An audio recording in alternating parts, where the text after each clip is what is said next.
ফ্যাশনের ভালোবাসায় বদলে যাওয়া জীবন, সাদিয়া ইয়াসমিনের নবায়ন। নিজস্ব প্রতিনিধির পাঠানো তথ্যচিত্রে বিস্তারিত। খুলনার তরুণী সাদিয়া ইয়াসমিন। ফ্যাশনের প্রতি ভালোবাসাই বদলে দিয়েছে তার জীবন। শৈশব থেকেই সৃজনশীলতার ছোঁয়া ছিল তার হাতে। চাকরির স্বপ্ন দেখলেও পরিবার ও পরিস্থিতি বাধা হয়ে দাঁড়ায়। কিন্তু থেমে থাকেননি সাদিয়া। ফ্যাশন ডিজাইন পড়তে গিয়ে তৈরি করেন নিজের পোশাক ব্র্যান্ড। ছোট পরিসরে শুরু হলেও সেটিই ছিল তার উদ্যোক্তা জীবনের প্রথম ধাপ। শত বাধা পেরিয়ে খুলনায় প্রতিষ্ঠা করেন স্বপ্নের বুটিক্স নবায়ন।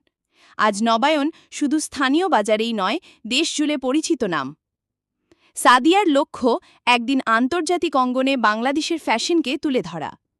সাদিয়া ইয়াসমিনের গল্প প্রমাণ করে, স্বপ্ন আর পরিশ্রম থাকলে কোনো বাধাই স্থায়ী নয়। নবায়ন, স্বপ্ন, সংগ্রাম আর আত্মবিশ্বাসের প্রতীক।